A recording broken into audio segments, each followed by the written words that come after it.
Hey everyone, welcome back to Body Haven Soaps. Today's video is going to be on shower steamers. Shower steamers are one of those things that I find is a must-have. I mean, I make bath bombs and bath truffles and salt baths and all kinds of bath goodies. However, not everybody likes to bath. Some people just like to shower. So shower steamers is one of those things that I find work really well for me, because now when I have people go onto my website or people go into the store, there's options for people. Okay, so with the shower steamers, it's essentially an aromatherapy. So a couple tips when we're making shower steamers.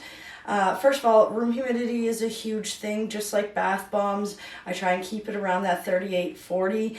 Otherwise, when I'm pressing these shower steamers, they don't stick together. I do 2 different types of shapes for my shower steamers, and I make sure that I label them properly. I put a warning on there that these are not for bath use. This is a shower product. Now, the reason I do that is because to have the aromatherapy occur, it's just the fragrance that's coming up into the shower steam that we're breathing in. It's not meant to be in a bathtub. So within the bathtub, because I do use menthol crystals in all of my shower steamers, so that we actually have that fragrance float up and we have that essential oil scents, right, and that aromatherapy happening, that menthol crystal really helps that. So I don't want people putting this in the bath, because menthol crystal is it's the same stuff they use in like vapor rub and things like that. Now, you wouldn't put those on sensitive areas of your body. I definitely don't want my customers putting these in their bathtubs and causing burning of sensitive areas. So I always make sure labeling states not for bath use. Okay, it is a shower product. So that's my first tip. Make sure you label these appropriately so nobody has a bad experience. All right. Second of all, when I'm making shower steamers, like, we have multiple different types of gloves that we can use making our products and things like that. And I mean, these basic vinyl gloves, I believe they are, they'll work for most products when you're using them just for sanitary purposes and stuff. However, the menthol crystals and fragrance oils and stuff will seep through these and get onto your skin. So I do not use these when I'm working with my oils, things like that. So they are a cheaper type of glove, but the oils and stuff will go through them. So we don't use those. I will actually use the nitrile gloves. There's a better barrier there, and I don't get that menthol crystal soaking through when I'm touching this stuff. So, I mean, personal choice, but I will always use the nitrile gloves for most of my products, especially when I'm handling, essential oils, or even our fragrance oils, or the menthol crystals, things like that aren't safe to soak directly into my skin. They're meant for a product that is either scent related, and they have to be used at a certain percentages, that type of thing. All right, so we will get started. Those are just a couple of quick little tips for you guys. So with the shower steamers, you guys, now I went ahead and I measured out all of my ingredients ahead of time just to save time on this video for you guys. And this is essentially, just as I was stating, an aromatherapy. So the products we put in there, they have to be able to dissolve. We don't want them to dissolve too quick. We want that fragrance to be able to come up and fill that shower, but there's nothing actually going on the body here. So the types of oils, those types of things, they're not as important, because they're actually getting no benefits from those, okay? So the first thing that I did, and I did this a few hours ago because it takes time for these crystals to dissolve, is I dissolved my menthol crystals in rubbing alcohol. I don't use any water, okay, in my bath or my shower steamers. Okay, so I don't use any water in my shower steamers. I use rubbing alcohol. You can use witch hazel as well. I find witch hazel does activate the citric acid, so I tend not to go that way. I'm not a big fan of the witch hazel for that reason. Okay, but these are your menthol crystals. Now, I just have them in a jar here, and hopefully you guys can see this, but they're just crystals. Okay, And you can order these from just about every soap supply store. All right. So I take those and I put them in here with some rubbing alcohol and I allow them to dissolve. It does take I left this for a couple hours. They are completely dissolved. So make sure they are completely dissolved. You don't want chunks of the crystals through there, but I just use rubbing alcohol to do that. So inside this container, in this little bowl, okay, I actually have, I have 15 grams of my menthol crystals. I'm not making a huge batch today. This is a private order that I had to do for somebody. So I'm doing specifically for them, but thought I would make a video on it for you.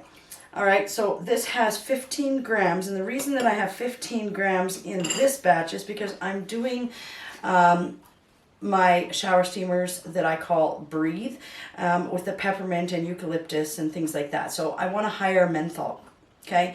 For other shower steamers that I make, my lavender, the different ones that I have, I will use 10 grams of the menthol.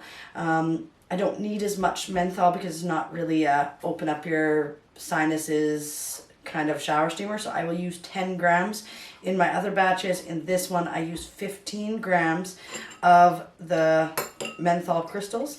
And I actually don't measure my rubbing alcohol because it evaporates quite a bit. I just poured a few tablespoons in here and used it for dissolving those menthol crystals, okay? So that's the first part. So I've let those dissolve, okay?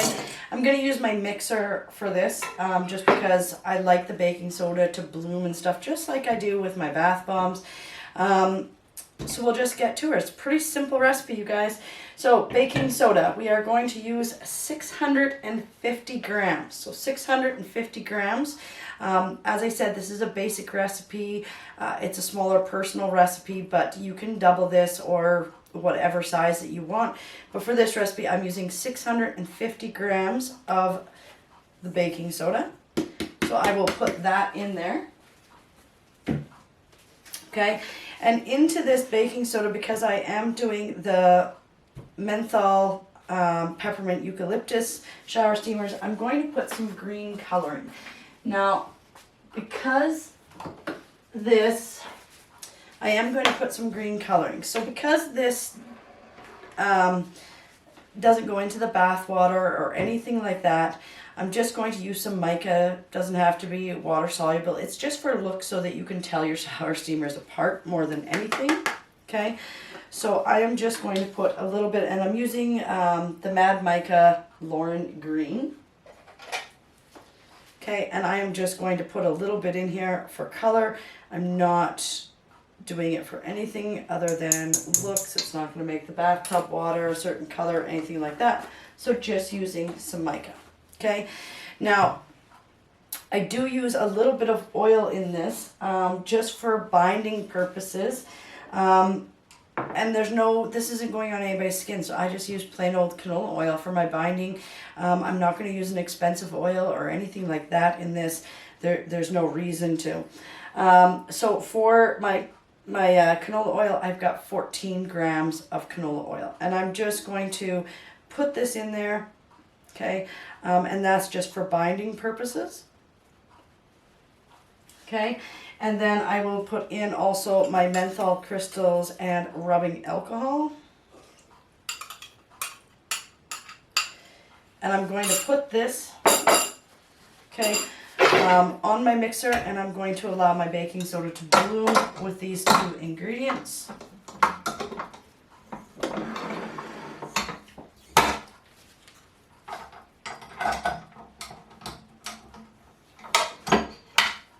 You guys, I'm going to allow this to run for probably 2-3 minutes, okay? Next up now, you guys can see the consistency of that. Okay, it's just a light green color.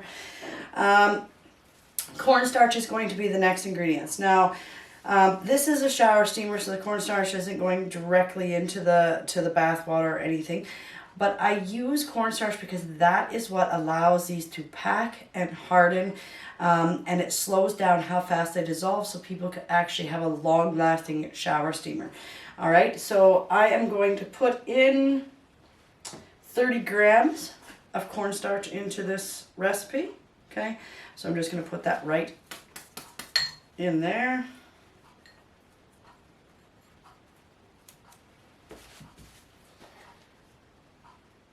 Okay, and then I am going to also add some polysorbate 80.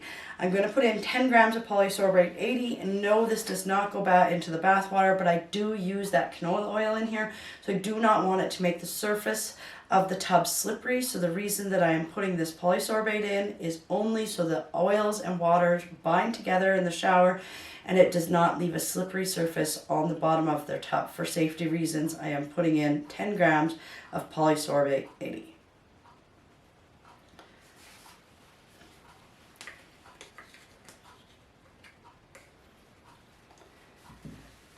Okay, and I will also put in my essential oils. The essential oils that I am using is going to be peppermint and eucalyptus. Okay, in this recipe for the shower steamer, I am using a total of 20 grams of essential oil, and I put in 8 of the eucalyptus and 12 of the peppermint. So 20 grams of essential oil in total.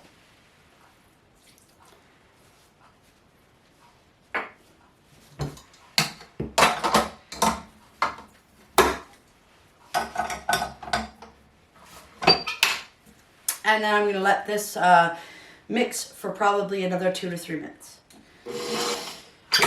Okay, so now that this is all mixed up in here, you guys, everything is blended really well. Some of that rubbing alcohol is evaporated. All the oils and stuff have been evenly dispersed. The last ingredient we're going to put in is going to be our citric acid, which is going to allow this to dissolve and allow those essential oils and menthol to get into the air when they're showering. We are going to put in 260 grams of the citric acid. It's a little bit better than a third. And that's what we're going to put in this. This isn't going in bath water. It is just for the fizzing properties to release. So we're just going to dump that in.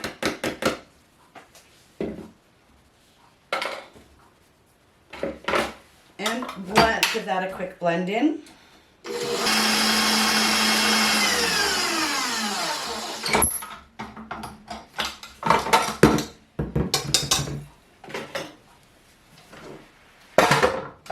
Okay guys, and that's it. So you can see this is well blended together. There's no lumps of oil or anything that we can see.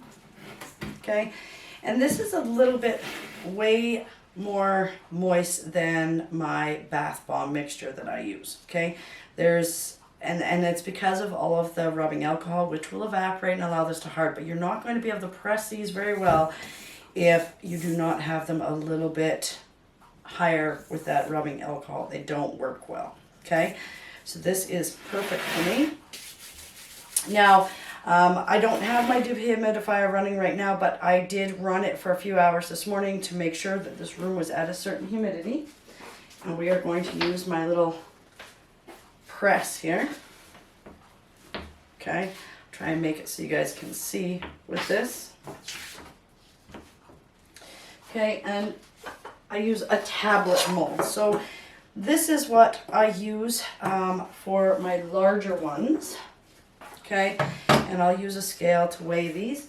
And then I also have a little mat tray that I use for samples. So usually every time I make a batch of these, I will do up a tray of these and my larger ones.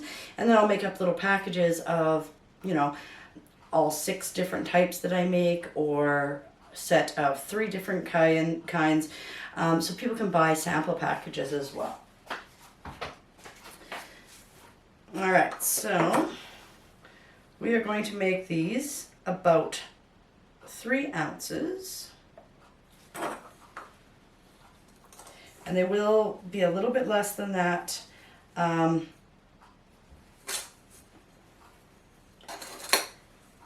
They will be a little bit less than that once they dry, because you're going to lose some of that moisture content from the rubbing alcohol evaporating.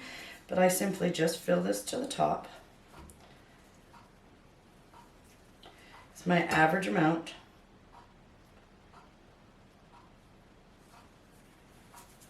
Okay, my little press goes on top. And you could absolutely press these by hand if you want, guys. That's not a big deal. I just find I can get a little bit more pressure with these.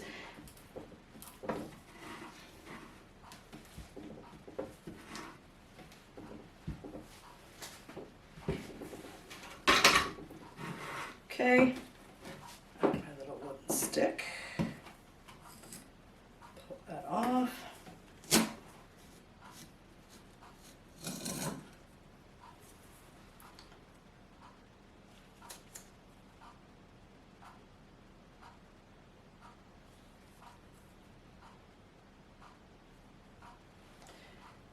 And there I have my little tablet mold. I just kind of clean it up a little bit, like so.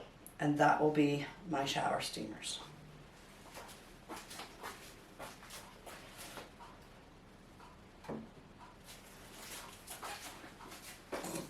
So I'll just continue to make these.